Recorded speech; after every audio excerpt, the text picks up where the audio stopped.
আসসালামু আলাইকুম ওয়া রাহমাতুল্লাহ। দর্শক, ভিডিওটি শুরু করার আগে একটি অত্যন্ত গুরুত্বপূর্ণ তথ্য দিয়ে শুরু করছি।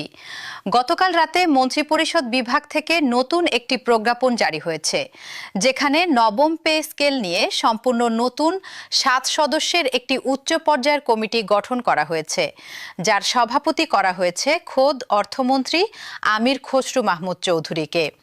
এই কমিটিতে কারা আছেন, কেন হঠাৎ নতুন কমিটি গঠন করা হলো, আর এতে গেজেট প্রকাশের সময়সীমা পিছিয়ে যাবে কিনা, পুরো বিষয়টি নিয়ে আজকের প্রতিবেদনে বিস্তারিত থাকছে। তাই ভিডিওটি শেষ পর্যন্ত দেখুন, কারণ শেষের দিকে থাকছে সরকারি কর্মচারী সংগঠনগুলোর একদম সবশেষ আলটিমেটাম এবং গ্রেড ভিত্তিক তুলনামূলক বেতন বিশ্লেষণ। দর্শক, স্বাগতম জানাচ্ছি আমাদের চ্যানেলে। আজকের প্রতিবেদনে আমরা তুলে ধরব বাংলাদেশের ইতিহাসের অন্যতম আলোচিত ও প্রতীক্ষিত ইস্যু, নবম জাতীয় পে স্কেল সংক্রান্ত সর্বশেষ সবকিছু। প্রথমে আসা যাক আজকের প্রধান খবরে। সরকারি সূত্র বলছে, গত 9 আগস্ট মন্ত্রিপরিষদ বিভাগ একটি নতুন প্রজ্ঞাপন জারি করেছে, যেখানে জুডিশিয়াল সার্ভিস পে কমিশন 2025-এর প্রতিবেদন পর্যালোচনা করে প্রয়োজনীয় সুপারিশ প্রণয়নের জন্য 7 সদস্যের একটি নতুন কমিটি গঠন করা হয়েছে।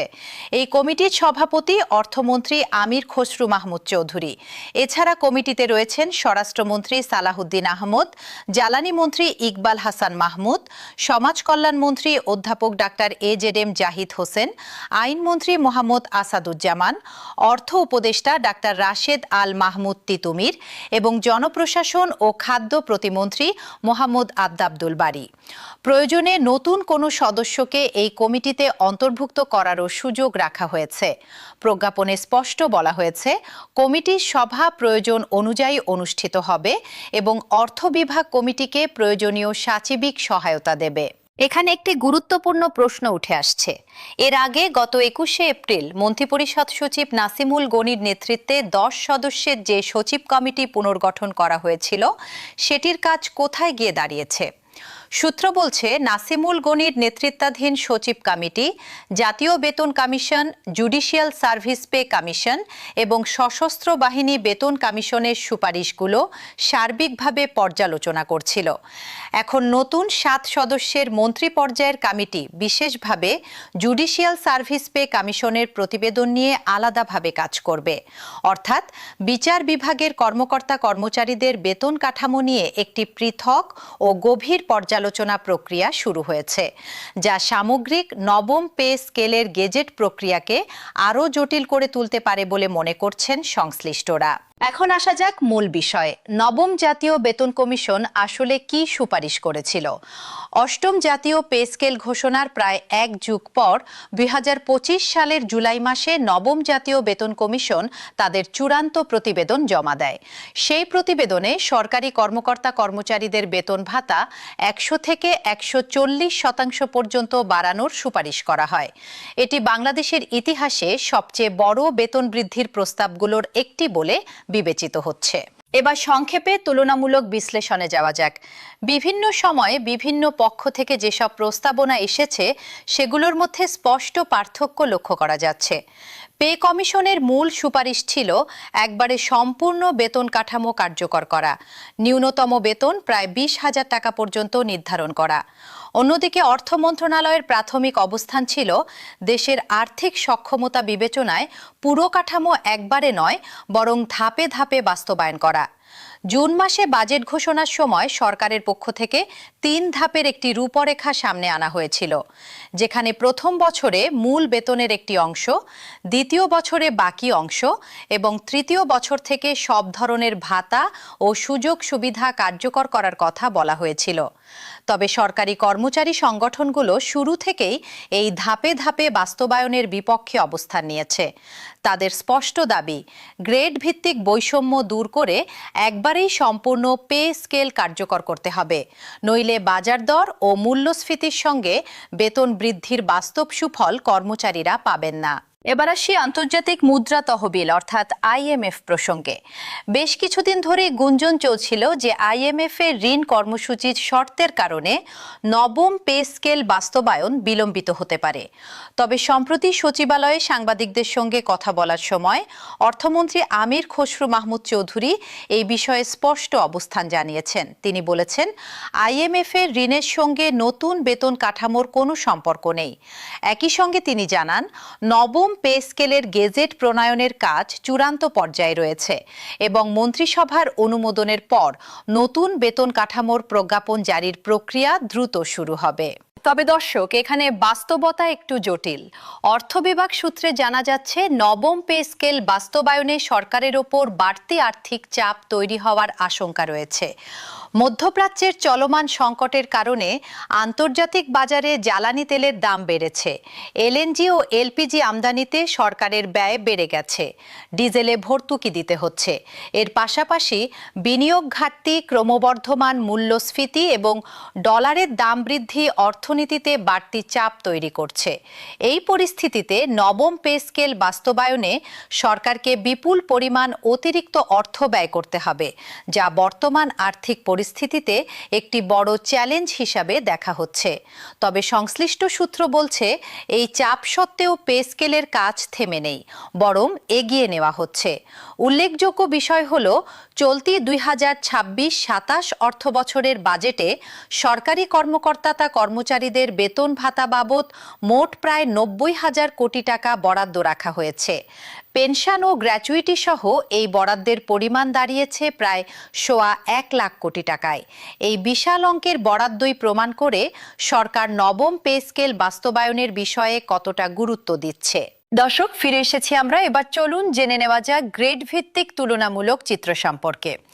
বিভিন্ন সূত্র থেকে পাওয়া তথ্য অনুযায়ী নিম্ন গ্রেডের কর্মচারী, বিশেষ করে 11 থেকে 20 গ্রেডের কর্মচারীদের জন্য সবচেয়ে বড় হারে বেতন বৃদ্ধির প্রস্তাব রয়েছে। কারণ দীর্ঘ 11 বছরে মুদ্রাস্ফীতি ও জীবনযাত্রার ব্যয় বহুগুণ বেড়ে যাওয়ায় এই শ্রেণীর কর্মচারীরাই সবচেয়ে বেশি আর্থিক সংকটে পড়েছেন। প্রস্তাবিত কাঠামোতে 14তম গ্রেডে মূল বেতন বেড়ে 41,000 টাকারও বেশি হতে পারে বলে আলোচনা রয়েছে। পাশাপাশি বাসা ভাড়া ভাতা, চিকিৎসা ভাতা এবং যাতায়াত ভাতার কাঠামোতেও বড় ধরনের পরিবর্তনের প্রস্তাব রয়েছে। উল্লেখ্য, এগুলো এখনও প্রস্তাবিত তালিকা। চূড়ান্ত সরকারি প্রজ্ঞাপন বা গেজেট প্রকাশিত হলে সেটি চূড়ান্ত বলে গণ্য হবে। এবার আসি সরকারি কর্মচারী সংগঠনগুলোর প্রতিক্রিয়া ও আন্দোলনের সবশেষ অবস্থা নিয়ে। গত 26 জুলাই বাংলাদেশ সরকারি কর্মকর্তা কর্মচারী কল্যাণ সমিতির সদস্য সচিব আশিকুল ইসলাম এক বিবৃতিতে স্পষ্ট আলটিমেটাম দিয়েছেন। তিনি বলেছেন, আগস্ট মাসের মধ্যে নবম জাতীয় পে স্কেলের গেজেট বা প্রজ্ঞাপন জারি না হলে সারা দেশের সরকারি কর্মকর্তা কর্মচারীদের সমন্বয়ে বৃহত্তর কর্মসূচি ঘোষণা করা হবে। তিনি আরও বলেন, সরকারি কর্মকর্তা কর্মচারীরা দীর্ঘদিন ধরে একটি সময় উপযোগী, বাস্তবসম্মত ও ন্যায্য বেতন কাঠামোর প্রত্যাশা করে আসছেন। কিন্তু এখনও নতুন পে স্কেল বাস্তবায়নের প্রজ্ঞাপন জারি না হওয়ায় তাদের মধ্যে চরম হতাশা তৈরি হয়েছে।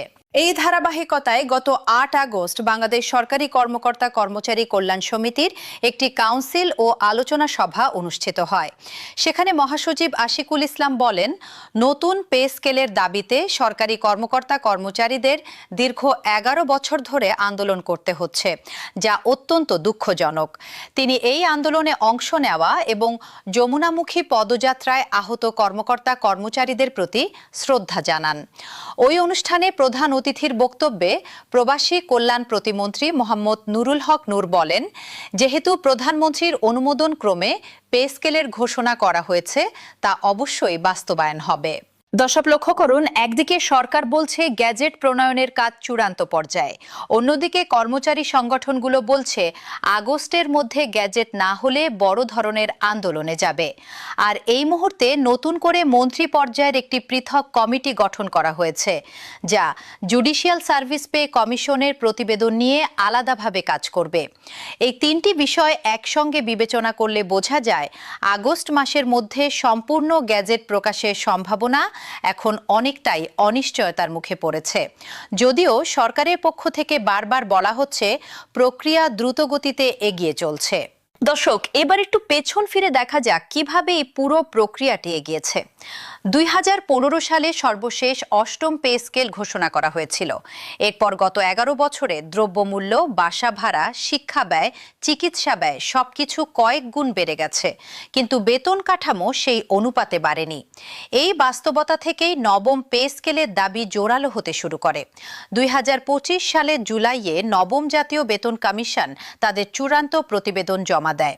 এরপর চলতি বছরের 11 জুন বাজেট উপস্থাপনের সময় অর্থমন্ত্রী আনুষ্ঠানিকভাবে নবম পে স্কেল বাস্তবায়নের ঘোষণা দেন। এরপর একের পর এক সচিব কমিটির বৈঠক অনুষ্ঠিত হয়, যেখানে বেতন কাঠামোর কারিগরি ও আইনি বিষয়গুলো চূড়ান্ত করার চেষ্টা চলে।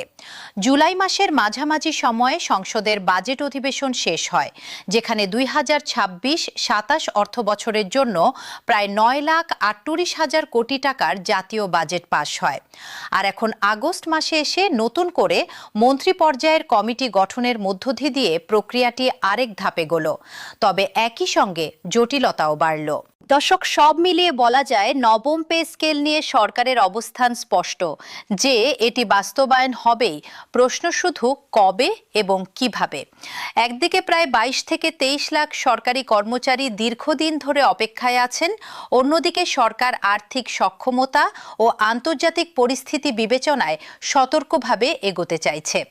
মধ্যপ্রাচ্যের সংকট, জ্বালানি তেলের মূল্য বৃদ্ধি, ডলারের দাম বৃদ্ধি, এই সব কিছুর প্রভাব সরাসরি পড়ছে পে স্কেল বাস্তবায়নের গতির ওপর।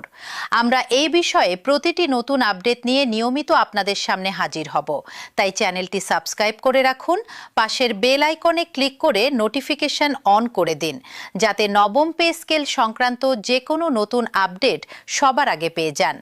ভিডিওটি ভালো লাগলে লাইক করুন এবং আপনার মতামত কমেন্টে জানিয়ে দিন। আপনি মনে করেন গেজেট আগস্টের মধ্যে প্রকাশ হবে কিনা? আজকের মতো এখানেই শেষ করছি। আল্লাহ হাফেজ।